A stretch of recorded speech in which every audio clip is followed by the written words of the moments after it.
नरेंद्र मोदी जी का स्वागत करते हैं, अभिवादन करते हैं।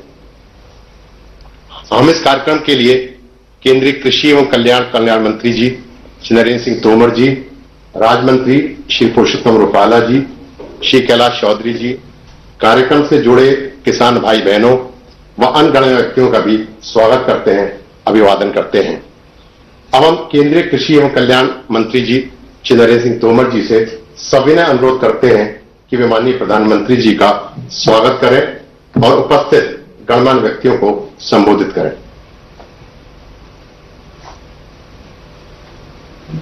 चल रहा बोले। आज हम सबके लिए बहुत ही प्रसन्नता का विषय है कि देश भर से करोड़ों किसानों को संबोधित करने के लिए हम सबके प्रिय नेता हमारे प्रधानमंत्री माननीय नरेंद्र मोदी जी आज देश भर से जुड़े हैं। मैं इस अवसर पर करोड़ों करोड़ किसानों की ओर से माननीय प्रधानमंत्री जी का हृदय से बहुत बहुत स्वागत करता हूं, बहुत बहुत अभिनंदन करता हूं। आज इस कार्यक्रम में भिन्न भिन्न स्थानों पर हमारे देश के रक्षा मंत्री श्रीमान राजनाथ सिंह जी, गृह मंत्री श्रीमान अमित शाह जी, परिवहन मंत्री श्रीमान नितिन गडकरी जी, राज्यों के माननीय मुख्यमंत्रीगण, राज्यों के मंत्रीगण, केंद्र सरकार के मंत्रीगण, सांसदगण, विधायकगण और विकास खंड और पंचायत क्षेत्र में इस कार्यक्रम में भाग ले रहे करोड़ों करोड़ भाइयों और बहनों का मैं कृषि एवं किसान कल्याण मंत्रालय की ओर से बहुत बहुत स्वागत करता हूं, बहुत बहुत अभिनंदन करता हूं। इस अवसर पर हमारे मंत्रालय के राज्य मंत्री माननीय रूपाला जी और माननीय कैलाश चौधरी जी, इनकी ओर से भी आप सबका हृदय से बहुत बहुत स्वागत है, बहुत बहुत अभिनंदन है। आज का यह कार्यक्रम हम सबके प्रिय नेता और प्रेरणा स्रोत माननीय अटल बिहारी वाजपेयी जी के जन्मदिन पर संपन्न हो रहा है। सारा देश इस बात का साक्षी है कि अटल बिहारी वाजपेयी जी सुशासन के पक्षधर थे। जब वो प्रधानमंत्री थे तो सुशासन की दृष्टि से अनेक नए आयामों से देश को जोड़ने का काम वाजपेयी जी के नेतृत्व में हुआ और इस वजह से आज का दिन पूरे देश में सुशासन दिवस के रूप में मनाया जाता है। मैं इस अवसर पर अपने मंत्रालय के सभी लोगों की ओर से माननीय अटल जी के चरणों में अपना प्रणाम निवेदित करता हूं। आज सुशासन की दृष्टि से बहुत बड़ा काम हो रहा है और मैं समझता हूं कि अटल बिहारी वाजपेयी जी की आत्मा को भी बहुत संतोष मिलेगा, क्योंकि वो सुशासन और पारदर्शिता के पक्षधर थे और आज माननीय मोदी जी के कर कमलों से देश के 9 करोड़ 4 लाख किसानों को 18,098 करोड़ रुपया बटन दबाकर उनके खातों में 2 घंटे में पहुंचाने का कार्यक्रम होगा।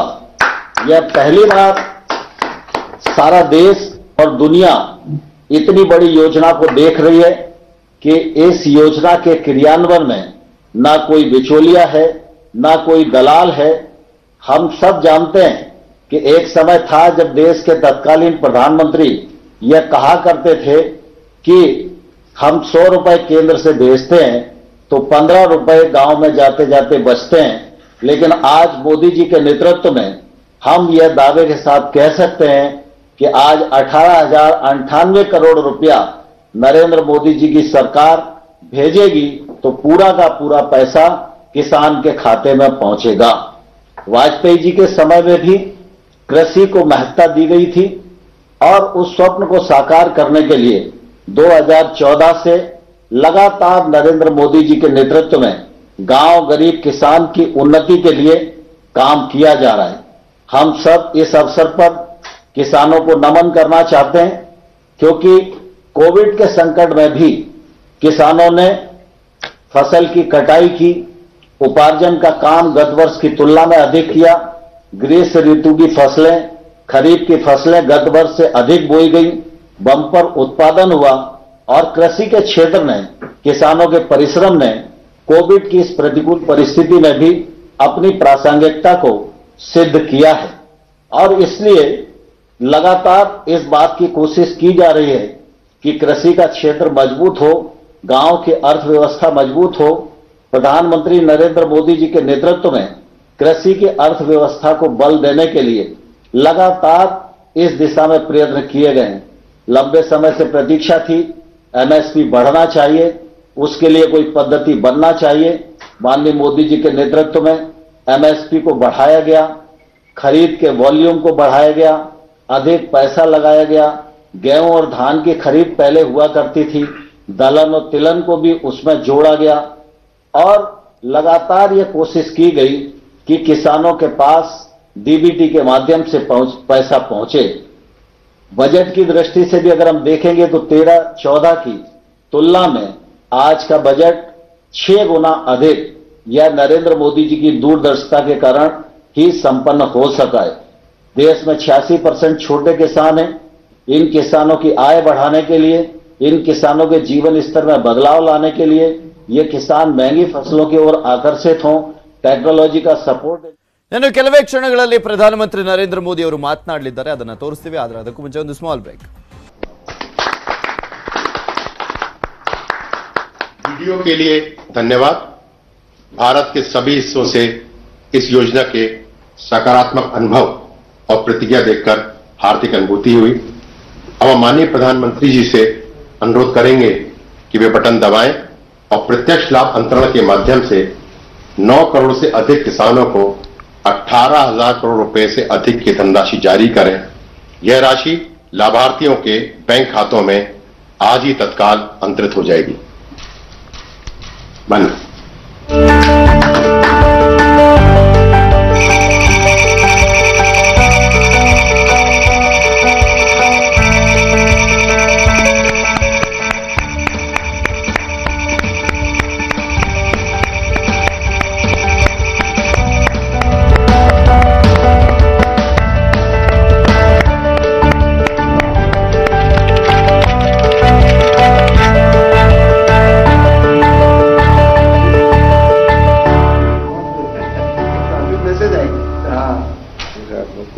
अपने फोन में मैसेज। सर, आपका बहुत बहुत धन्यवाद।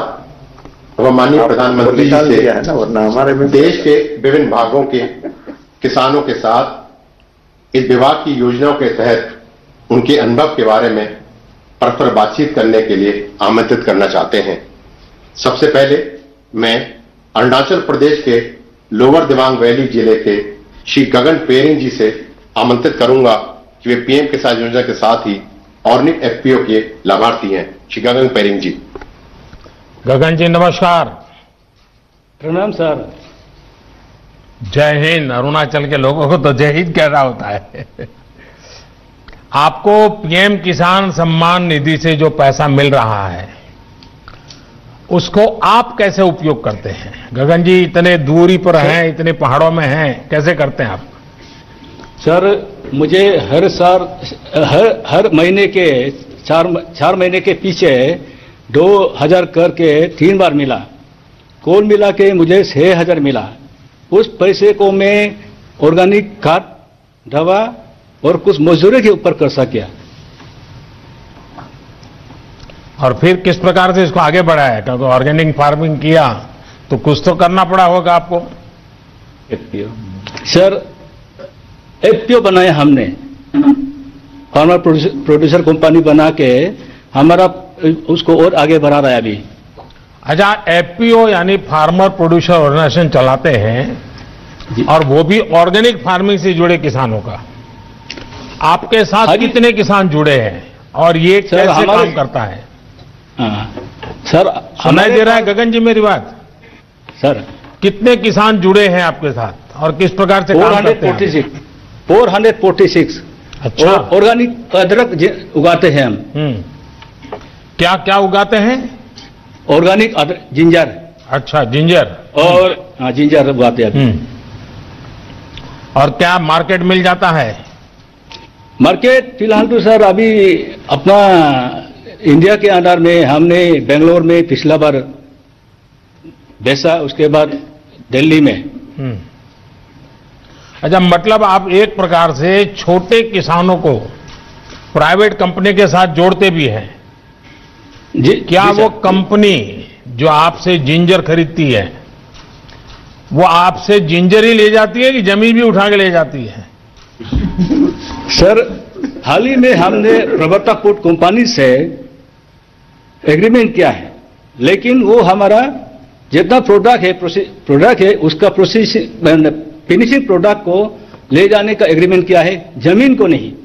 जमीन अपना है, अपना ही रहेगा। आप अरुणाचल के इतने कोने में बैठे हैं, आपको विश्वास है कि आपकी जमीन सुरक्षित है, लेकिन कुछ लोग ऐसा भ्रम फैला रहे हैं कि आपकी फसल का कोई कॉन्ट्रैक्ट करेगा, एग्रीमेंट करेगा तो जमीन भी चली जाएगी। अब इतना झूठ बोल रहे हैं। अच्छा हुआ गगन जी आपने अपना अनुभव शेयर किया, मैं आपका बहुत आभारी हूं। और आपने इतने सारे किसानों को जोड़ा है, ये भी बहुत प्रसन्नता का विषय है। मैं धन्यवाद करता हूं आपका। धन्यवाद गगन जी। अब मैं उड़ीसा के नौपाड़ा जिले के श्री नवीन ठाकुर जी को आमंत्रित करूंगा, जो पीएम किसान योजना के साथ साथ किसान क्रेडिट कार्ड योजना के भी लाभार्थी हैं। श्री ठाकुर जी। नवीन जी, जय जगन्नाथ। माननीय प्रधानमंत्री जी, मेरा नमस्कार। बताइए क्या किस प्रकार के योजना का आपको लाभ हुआ, क्या कहना चाहेंगे आप? और इतने सालों से आप खेती में हैं, जरा देश के किसानों को बताइए क्या नया कर रहे हैं आप, कैसे कर रहे हैं, मुझे भी समझाइए। मैं पहले तो धान की खेती करता था जी, उसके बाद अब बागवानी की तरफ रुझान है। अब पहले 2 एकड़ में बाग लगाया था, फिर 2 एकड़ में फिर लगाया, अब करके मेरे पास 10 एकड़ में बाग है जी। बागवानी की खेती की तरफ रुझान है मेरा। बागवानी में क्या क्या करते हैं आप? 3 एकड़ में नींबू की खेती कर रखी है, 7 एकड़ में अमरूद लगा रखा है जी। और आपका सारा सामान दिल्ली में बिक जाता है? नहीं जी, हम लोकल मंडियों में बेच देते हैं, यहाँ नजदीक छोटी छोटी मंडियों में बिक्री हो जाता है। अच्छा, यानी ये जो एपीएमसी उसके बाहर भी बेचते थे? हाँ जी।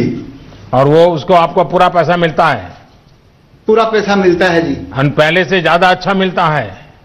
अच्छा मिलता है जी। अभी एमएसपी पे धान बेचा। चलिए, मैं पहले तो आपको और आपके सभी भाइयों को बधाई देता हूं, क्योंकि वरना एक ही प्रकार की खेती करते करते इतना पानी हम बर्बाद कर दिए, इतनी जमीन बर्बाद कर दी। लेकिन आपने थोड़ा, भले 3 एकड़ से शुरू किया है, लेकिन मुझे विश्वास है कि नई नई चीजें करके आप बहुत अच्छी तरह योगदान करेंगे। और जमीन को अलग अलग फसलों से जोड़ने से आपकी जमीन की ताकत भी बढ़ेगी, आपको अनुभव आया होगा। तो मैं आपको बहुत बहुत बधाई देता हूं और आपके पूरे परिवार को मेरी तरफ से बहुत शुभकामनाएं। धन्यवाद जी। धन्यवाद। अब मैं महाराष्ट्र के लातूर जिले के श्री गणेश राजेंद्र भोसले जी को आमंत्रित करूंगा। वे पीएम किसान योजना के साथ साथ ही प्रधानमंत्री फसल बीमा योजना के भी लाभार्थी हैं। श्री भोसले जी। गणेश जी नमस्ते। राम राम सर जी। राम राम। गणेश जी बताइए, आपके पास कितनी जमीन है? मेरा नाम गणेश राजेंद्र भोसले है। मैं महाराष्ट्र के लातूर जिले के औसा तालुका के मातुला गांव का रहवासी हूं। अभी मेरे पास 3 हेक्टेयर जमीन है, जिस पर मैं सोयाबीन और तूर की फसल का उपयोग करता हूं।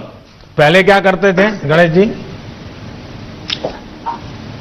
पहले यही खेती में काम था, सोयाबीन, तूर, चना।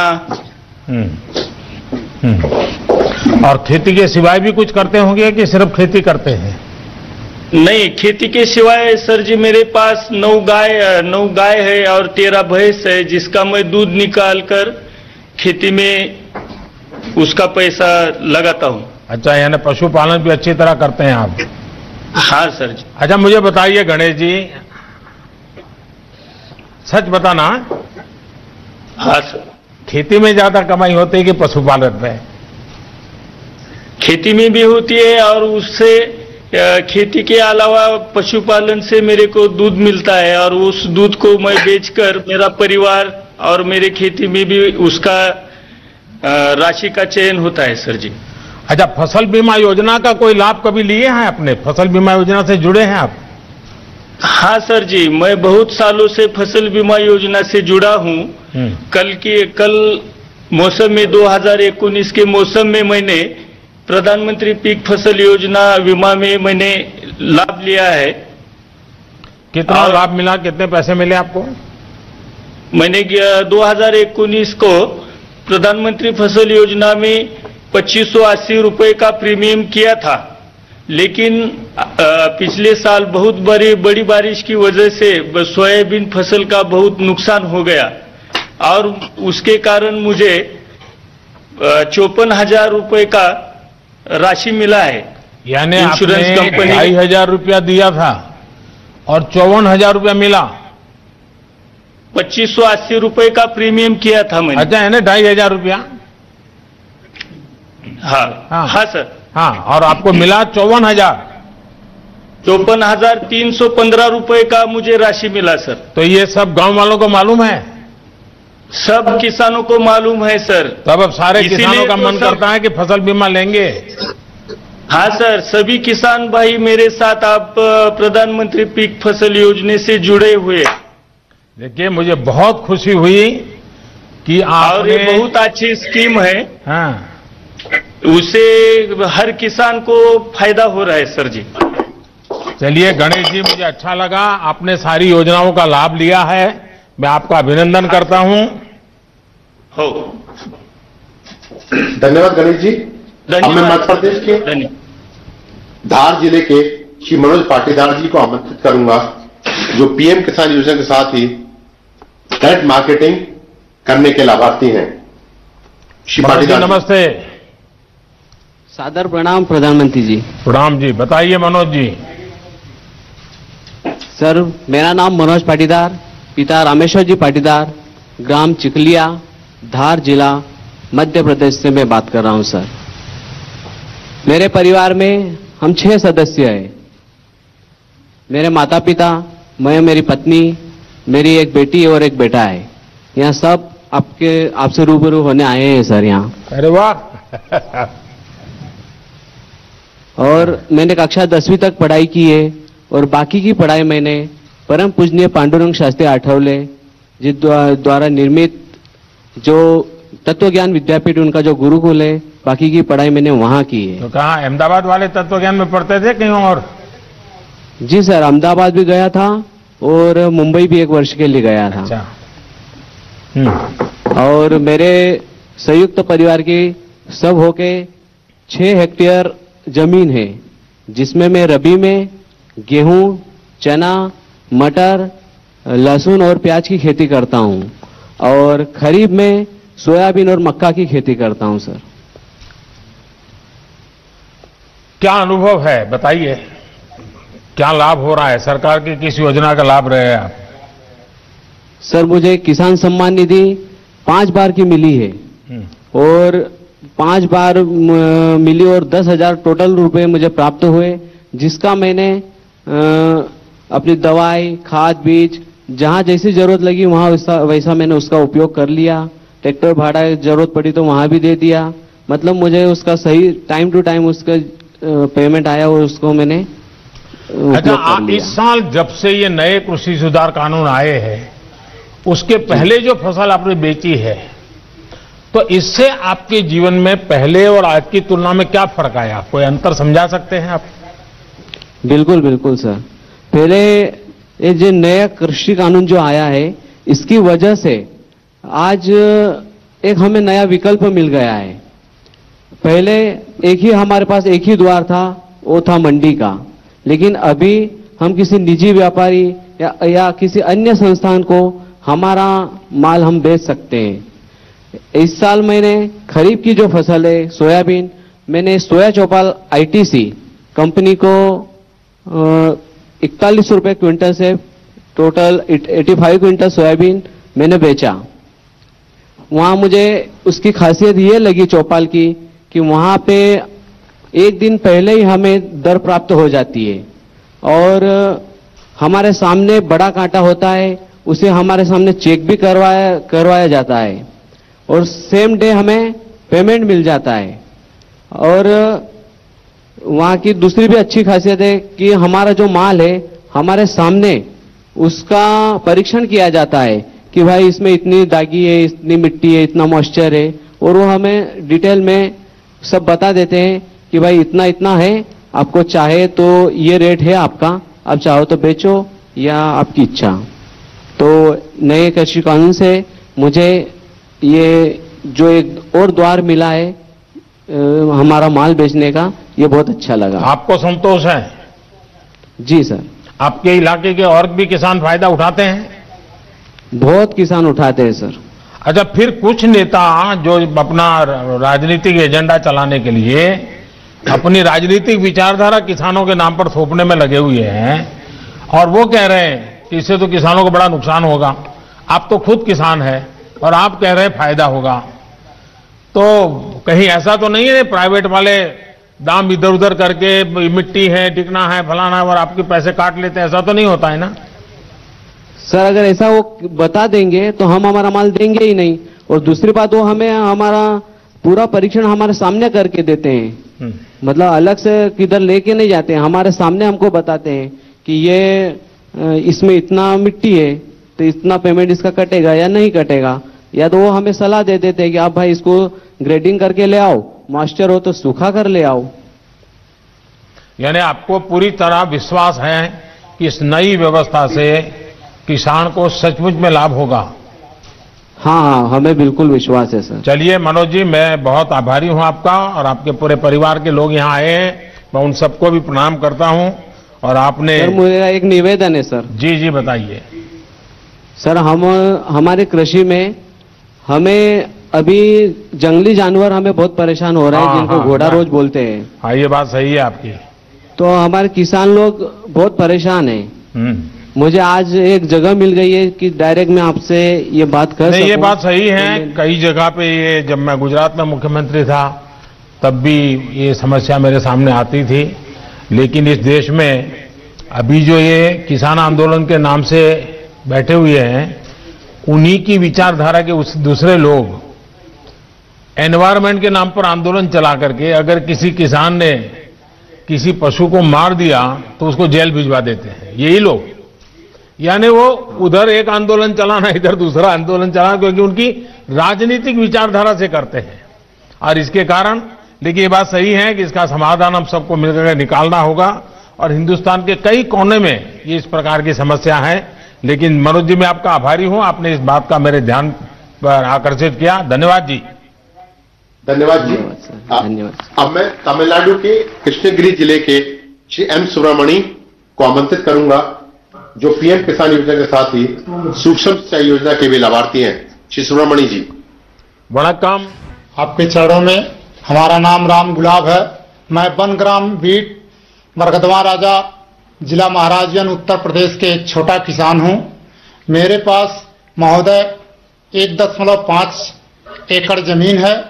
इसमें हम धान, गेहूं और सब्जी की खेती करता हूं। मेरे परिवार में महोदय मेरे माता पिता एवं 3 बच्चे एवं उनकी बहुएं भी आ चुकी हैं। कुल 10 परिवार से हम रहते हैं एक साथ। तो महोदय, छोटी जमीन का टुकड़ा और इतना बड़ा परिवार, आपने कैसा व्यवस्था क्या नई बनाई है? सर, हम एक किसानों के साथ मिलकर के एक एफपीओ का गठन किए हैं, जिसमें हमारे 100 किसानों से हम महोदय शुरू किए हैं, जिसे आपसे कहने में बड़ा खुशी, आभार व्यक्त करते हैं कि आपसे हम रूबरू हो रहे हैं।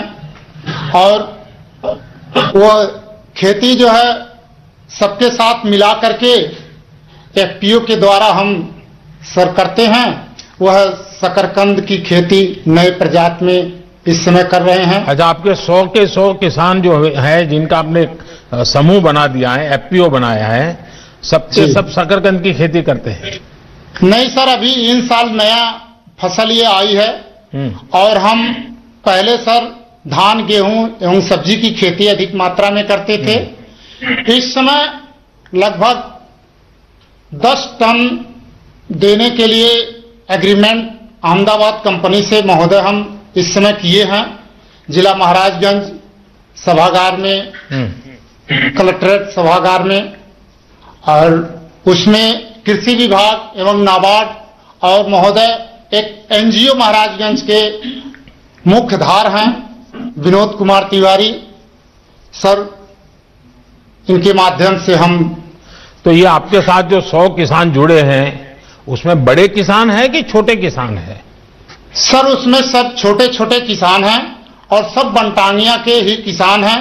महाराजगंज में महोदय 18 बनटांगिया किसान, 18 बनग्राम हैं, जिनमें से पहले 100 किसान से हम जुड़ करके इस समय महोदय 300 से ऊपर किसान इसमें जुड़ चुके हैं। अरे वाह!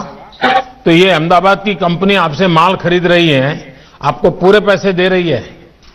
सर हमसे उनसे एग्रीमेंट हुआ है, हम पहले 10 से 15 रुपए किलो हम उसको बेच देते थे लोकल मार्केट में, और उनसे हमसे 25 रुपया का एग्रीमेंट हुआ है और वो हमारे घर से लेके जाएंगे। अरे वाह! इसमें हमें किसी प्रकार का भाड़ा नहीं देना है, ना ही कोई बिचौलिया का है। तो आपको ये नए कृषि सुधार के कारण सबसे बड़ा लाभ होगा, ऐसा आपको लगता है? जी। और ये जमीन तो नहीं चली जाएगी ना? नहीं सर, इससे तो हम देख रहे हैं जमीन नहीं जाएगी, केवल हमारे फसल नहीं, ये झूठ फैलाया जा रहा है जी। आप जैसे लोग जब बोलते हैं तब विश्वास लोगों का बढ़ता है कि भाई इसे जमीन नहीं जाती है, हमारे फसल बिकती है, और फसल पहले बर्बाद होती थी, अब बिकती है। चलिए, मैं आपको बहुत बधाई देता हूं, और आपने खुद का तो किया, लेकिन छोटे 300 किसान तक आप पहुंच गए। मैं मानता हूं कि महाराजगंज में आपके द्वारा बहुत बड़ी क्रांति आएगी और उसकी बात पूरे उत्तर प्रदेश में फैलेगी, बहुत बड़ा लाभ होगा। मैं आप सबको बहुत बहुत बधाई देता हूं। धन्यवाद सर, महाराज जी की तरफ से हम आपको हार्दिक दिल से अभिनंदन करता हूं। बस किसानों के आशीर्वाद बने रहे ताकि हम देश के किसानों का कल्याण करते रहें। श्री राम गुलाब जी, आपका बहुत बहुत धन्यवाद। अब हम माननीय प्रधानमंत्री जी से देश को संबोधित करने का अनुरोध करते हैं। देश भर से जुड़े मेरे किसान भाई बहन, इस कार्यक्रम में देश में अलग अलग स्थानों से जुड़े केंद्र सरकार के मंत्रीगण, राज्य सरकारों के मंत्रीगण, आदरणीय सभी मुख्यमंत्रीगण, पंचायत से लेकर के पार्लियामेंट तक चुने हुए सारे जनप्रतिनिधि, और सब गांवों में जाकर के किसानों के बीच में बैठे हैं। मैं आप सबको और मेरे किसान भाइयों बहनों को मेरी तरफ से नमस्कार।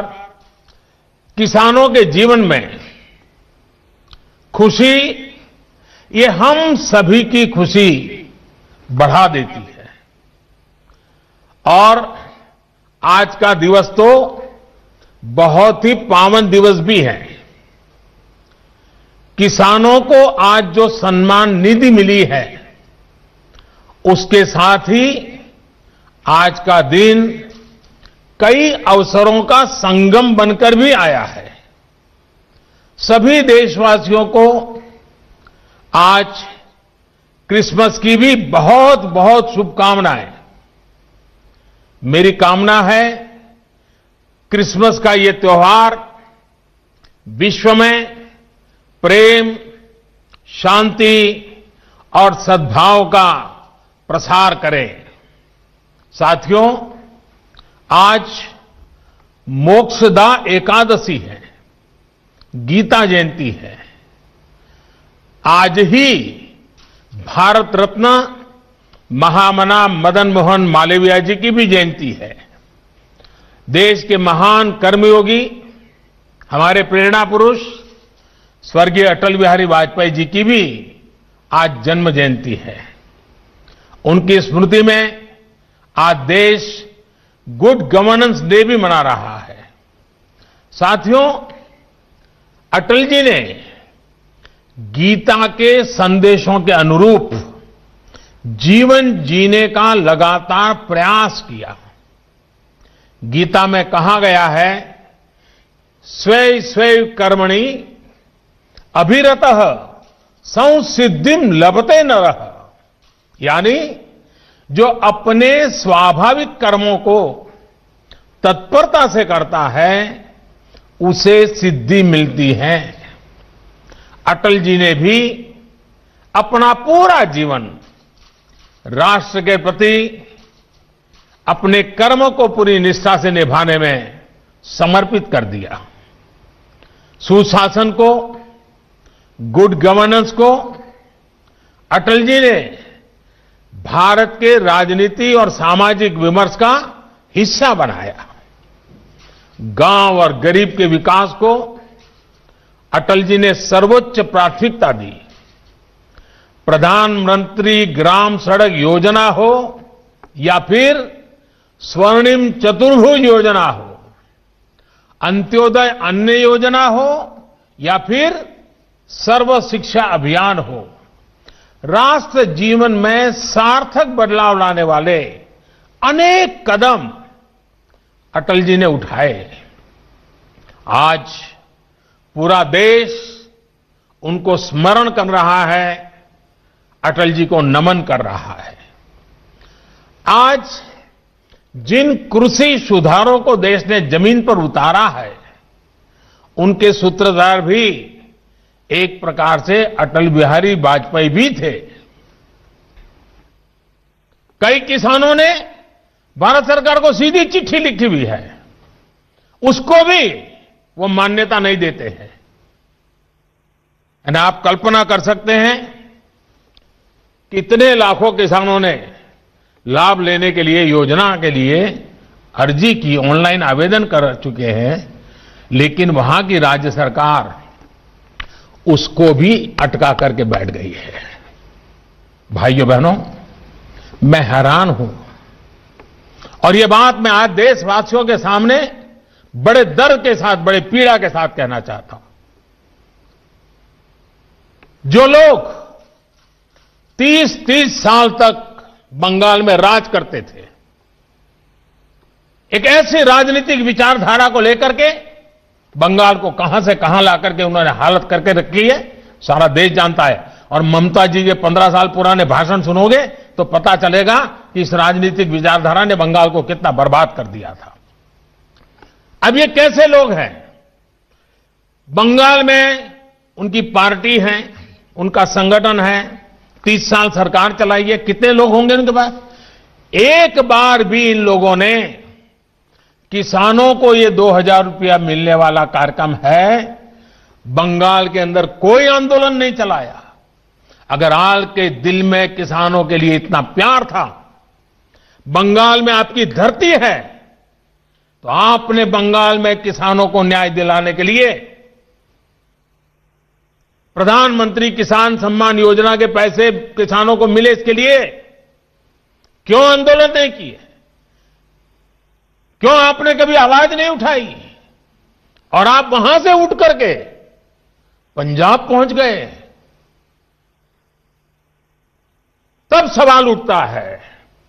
और पश्चिम बंगाल की सरकार भी देखिए, अपने राज्य में इतना बड़ा किसानों को लाभ, 70 लाख किसानों को इतना धन मिले, हजारों करोड़ रुपया मिले, वो देने में उनको राजनीति आड़े आती है। लेकिन वही पंजाब जाकर के जो लोग के साथ वो बंगाल में लड़ाई लड़ते हैं, यहां आकर के उनसे गुपचुप करते हैं। क्या देश की जनता इस खेल को नहीं जानती है? क्या देश की जनता को इस खेल का पता नहीं है? जो आज विपक्ष में हैं, उनकी इस पर जुबान क्यों बंद हो गई है? क्यों चुप है? साथियों, आज जिन राजनीतिक दलों के लोग अपने आप को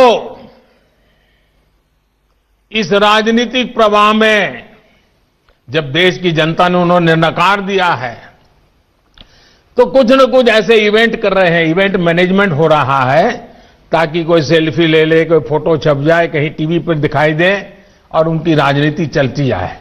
अब देश ने उन लोगों को भी देख लिया है, ये देश के सामने एक्सपोज हो गए हैं। स्वार्थ की राजनीति का एक भद्दा उदाहरण हम बहुत बारीकी से देख रहे हैं। जो दल पश्चिम बंगाल में किसानों के हित पर कुछ नहीं बोलते, वो यहां दिल्ली के नागरिकों को परेशान करने पर लगे हुए हैं, देश की अर्थनीति को बर्बाद करने पर लगे हुए हैं, और वो भी किसान के नाम पर।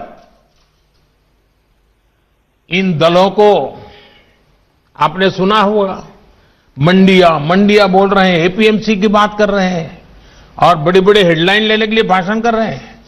लेकिन ये दल, वही झंडे वाले, वही विचारधारा वाले जिन्होंने बंगाल को बर्बाद किया। केरल के अंदर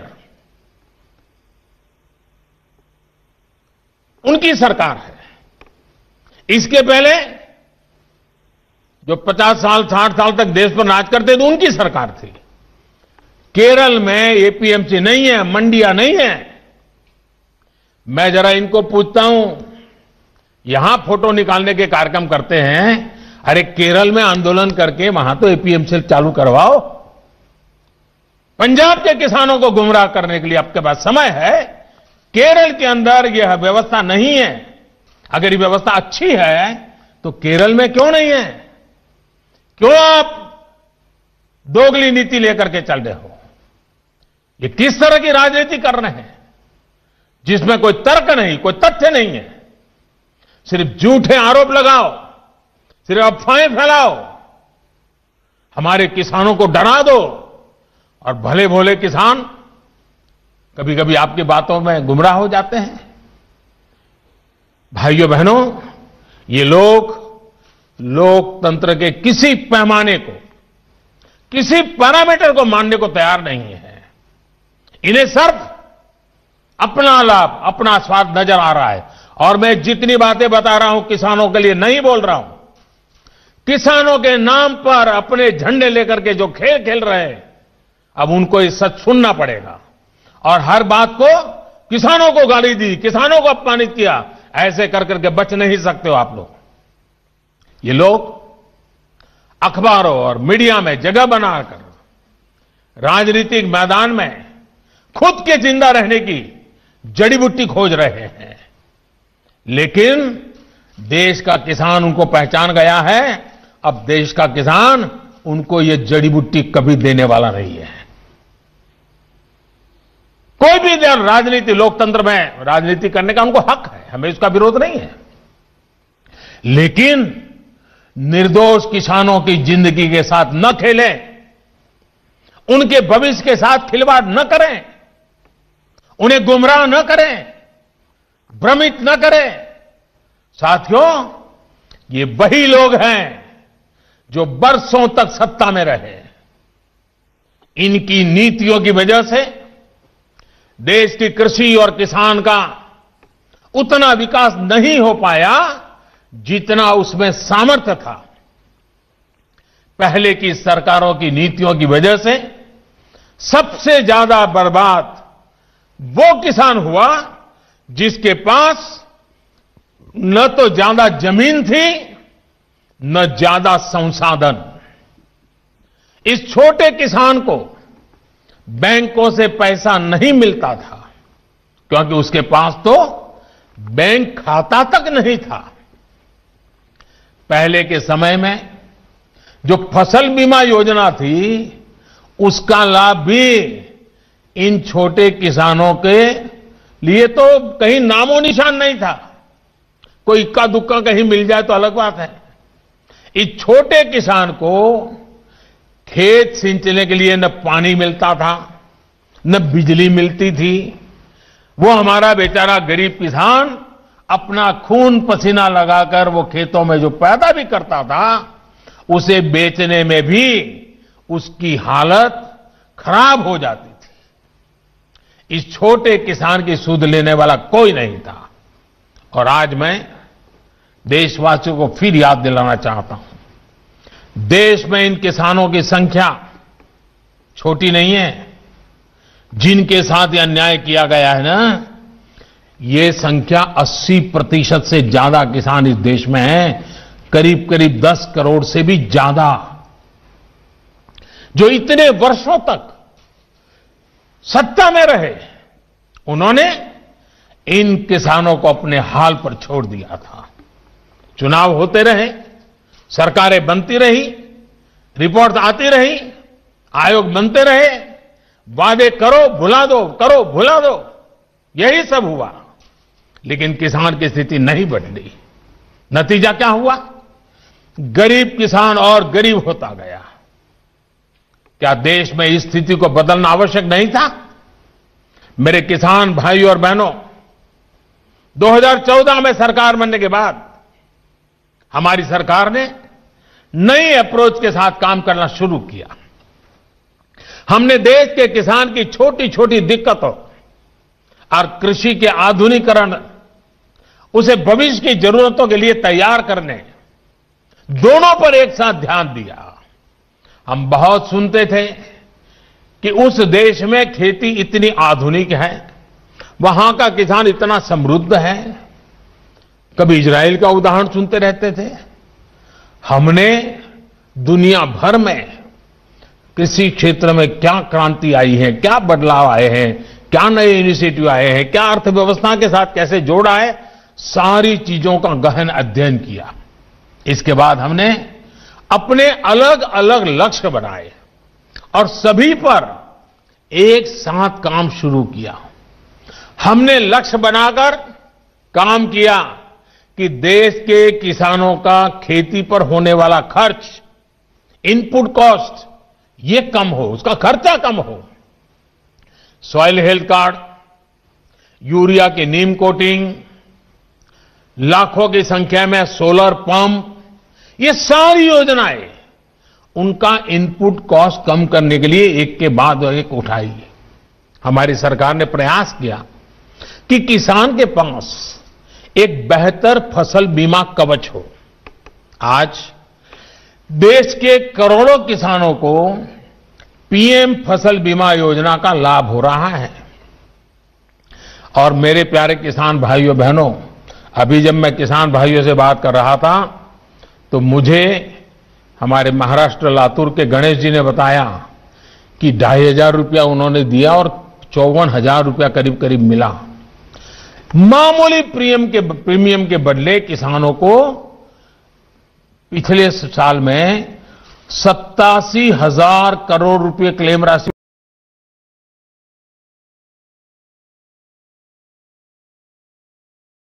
मुसीबत के समय ये फसल बीमा उनको काम आया। हमने इस लक्ष्य पर भी काम किया कि देश के किसान पास खेत में सिंचाई की पर्याप्त सुविधा हो।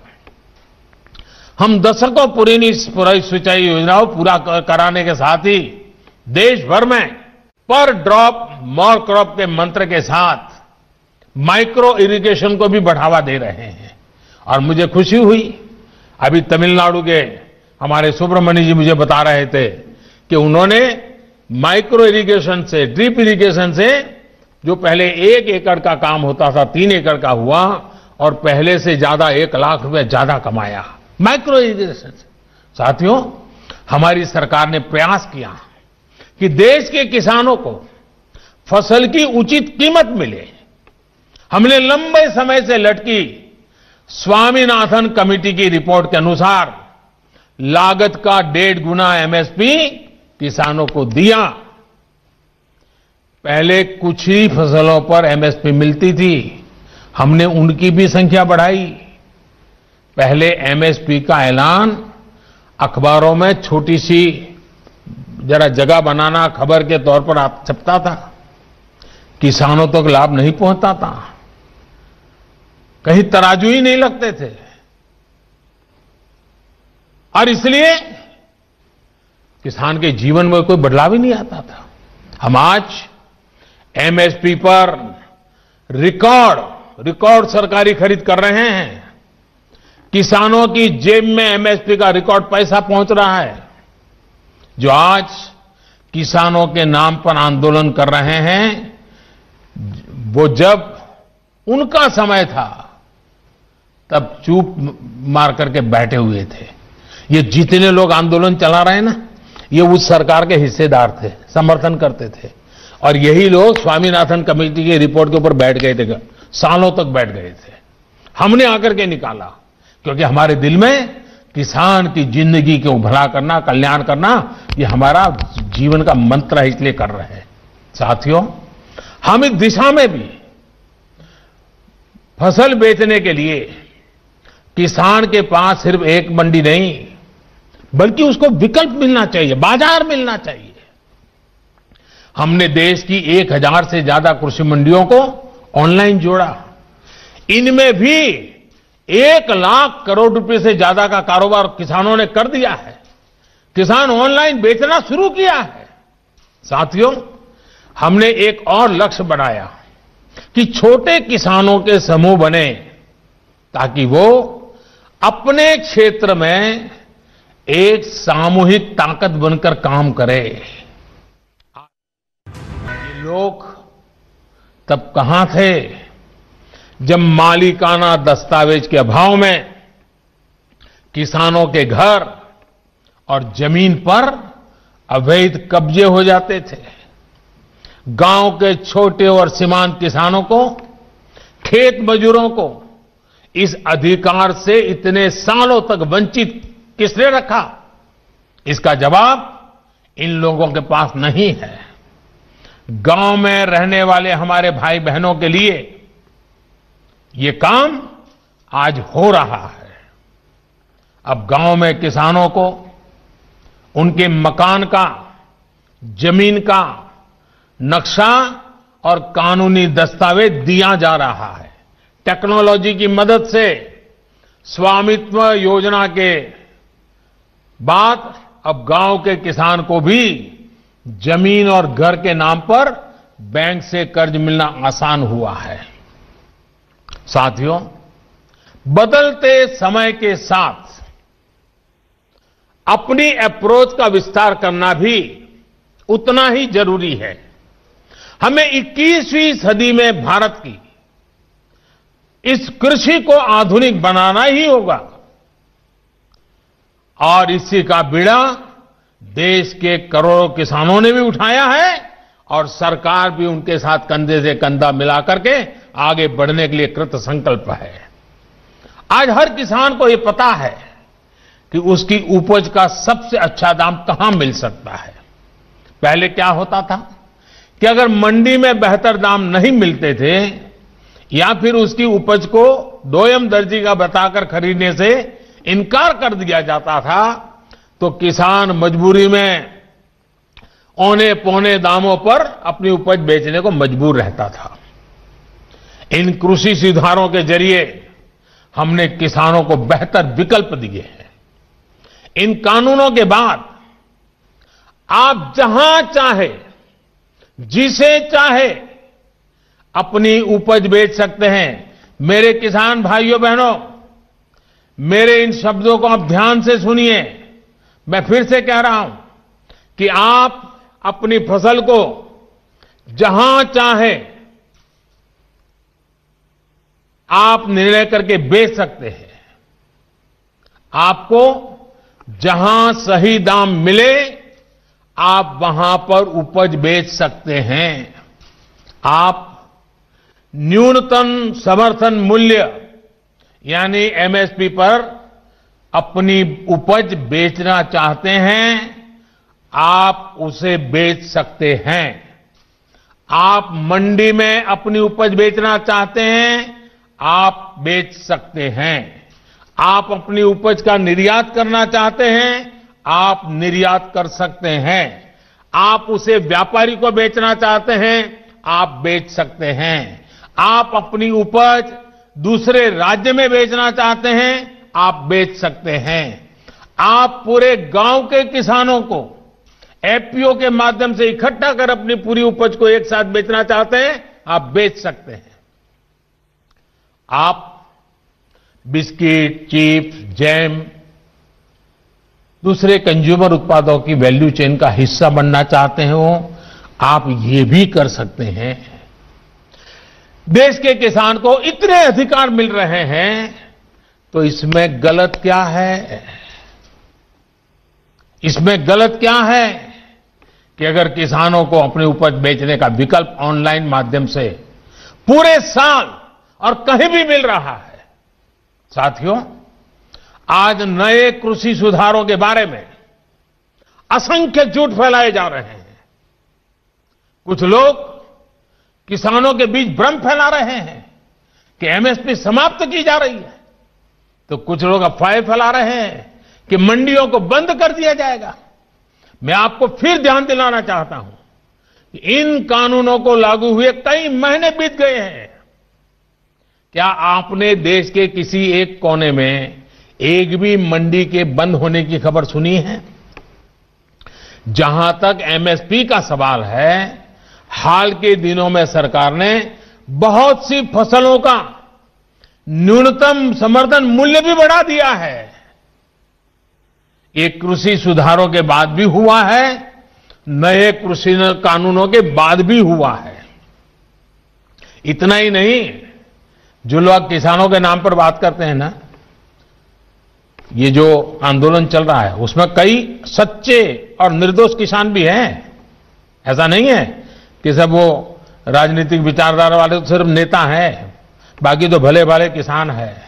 उनको जाकर के सीक्रेटली पूछोगे कि भाई आपकी कितनी जमीन है, क्या पैदा करते हो, इस बार बेचा कि नहीं बेचा, तो वो भी बताएगा हाँ वो एमएसपी में बेच करके आया। और जब एमएसपी में खरीदी चल रही थी ना, तब वो आंदोलन को उन्होंने ठंडा कर दिया था, क्योंकि उनको मालूम था कि अभी जरा किसान मंडी में जाके के माल बेच रहा है। वो सब बिक्री हो गई, काम हो गया, फिर उन्होंने आंदोलन शुरू किया। साथियों, वास्तविकता तो ये है कि बढ़े हुए न्यूनतम समर्थन मूल्य एमएसपी पर सरकार ने किसानों की उपज की रिकॉर्ड स्तर पर खरीदी की है, और वो भी नए कानून बनने के बाद। और एक अहम बात, इन कृषि सुधारों से सरकार ने अपनी जिम्मेदारियां बढ़ाई है। उदाहरण के तौर पर एग्रीमेंट फार्मिंग की बात ही ले लीजिए। कुछ राज्यों में ये कानून, ये प्रावधान कई सालों से हैं, पंजाब में भी है। वहां तो प्राइवेट कंपनियां एग्रीमेंट करके खेती कर रही है। क्या आप जानते हैं, पहले के कानूनों में समझौता तोड़ने पर किसानों पर पेनल्टी लगती थी।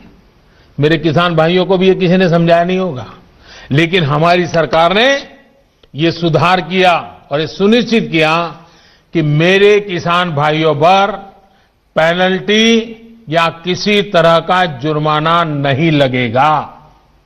साथियों, आप ये भली भांति जानते हैं कि पहले अगर किसी कारणवश किसान मंडी नहीं भी जा पाता था, तो वो क्या करता था? वो किसी ट्रेडर को अपना माल बेच देता था।